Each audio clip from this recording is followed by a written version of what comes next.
وقت لوگوں کو دعوت حق دیتے رہے۔ جب فرعون حضرت موسیٰ علیہ السلام کی اس تبلیغ سے تنگ آ گیا تو فرعون نے یہ خیال کیا کہ کیوں نہ موسیٰ علیہ السلام کو لوگوں کے سامنے جھوٹا ثابت کیا جائے۔ چنانچہ فرعون نے حضرت موسیٰ علیہ السلام کو جھوٹا ثابت کرنے کے لیے ایک خاص دن مقرر کیا، جس دن مصر کے اندر بہت بڑا میلہ لگتا تھا اور جس میلے کے اندر کثیر تعداد میں لوگ جمع ہوتے تھے۔ چنانچہ فرعون نے مصر کے تمام بڑے بڑے جادوگروں کو بلایا اور حضرت موسیٰ علیہ السلام کو جھوٹا ثابت کرنے کا کہا۔ چنانچہ جب وہ میلے کا دن آیا تو ایک وسیع و عریض میدان سجایا گیا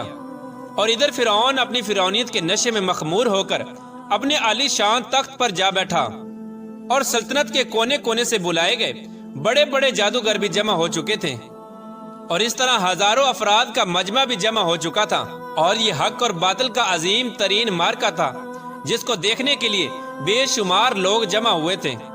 اور ادھر اللہ تبارک و تعالیٰ کے سچے نبی حضرت موسیٰ علیہ السلام اور حضرت ہارون علیہ السلام بھی تشریف لا چکے تھے،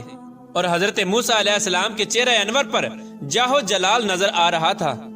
چنانچہ اس عظیم معرکے کا آغاز ہوا اور جادوگروں نے فرعون کی عزت کی قسم کھا کر اپنے جادو کی لاٹھیاں اور رسیاں پھینکنی شروع کر دیں، تو وہ لاٹھیاں اور رسیاں ایک دم سے سانپ بن کر پورے میدان کے اندر دوڑنے لگیں۔ ان سانپوں کو دیکھ کر پورے مجمع کے اندر خوف و ہراس پھیل گیا اور تمام لوگ بدحواس ہو کر ادھر ادھر بھاگنے لگے۔ ادھر فرعون اور اس کے جادوگر اپنے نشے میں بدمست ہو کر تالیاں بجانے لگے اور اس منظر کو دیکھ کر خوش ہونے لگے، اور ادھر اللہ تبارک و تعالیٰ نے اپنے پیارے پیغمبر حضرت موسیٰ علیہ السلام کو اپنا عصا مبارک پھینکنے کا حکم دیا۔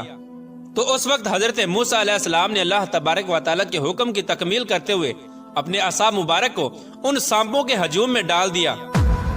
چنانچہ دیکھتے ہی دیکھتے حضرت موسیٰ علیہ السلام کا وہ عصا ایک خوفناک اور ہیبت ناک اژدہا بن کر نمودار ہوا،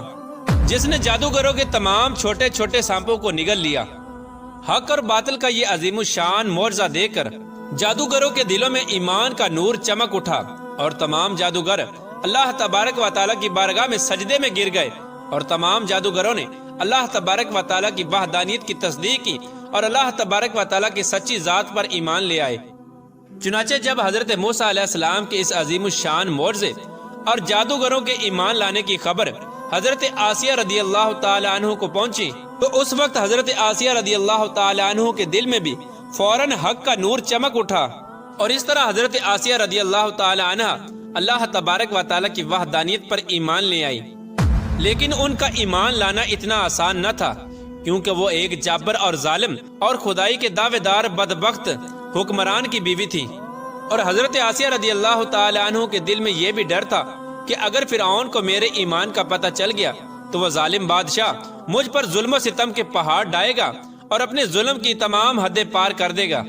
لیکن اس کے باوجود بھی حضرت آسیہ رضی اللہ تعالی عنہ نے اپنا سب کچھ اللہ تبارک و تعالیٰ کی ذات پر چھوڑ دیا اور اللہ تبارک و تعالیٰ کی وحدانیت پر ایمان لے آئی۔ ابتدا میں حضرت آسیہ رضی اللہ تعالی عنہ نے اپنے ایمان کو کسی پر ظاہر نہ کیا۔ کچھ عرصہ یوں ہی گزرتا رہا، اور پھر ایک دن ایسا عجیب و غریب واقعہ پیش آیا جس واقعے کے بعد حضرت آسیہ رضی اللہ تعالی عنہ کے دل میں فرعون کے لیے مزید غضب کی آگ بھڑک اٹھی، اور حضرت آسیہ رضی اللہ تعالی عنہ فرعون سے مزید نفرت کرنے لگیں، اور فرعون کے مسلمانوں پر کیے جانے والے ظلم و ستم حضرت آسیہ رضی اللہ تعالی عنہ کے لیے ناقابل برداشت تھے۔ چنانچہ وہ عبرت ناک واقعہ کچھ یوں پیش آیا کہ فرعون کی بیٹی کے ایک خادمہ تھی جو فرعون کی بیٹی کے سر میں کنگھی کیا کرتی تھی۔ ایک دن اس خادمہ کے ہاتھ سے کنگھی گر گئی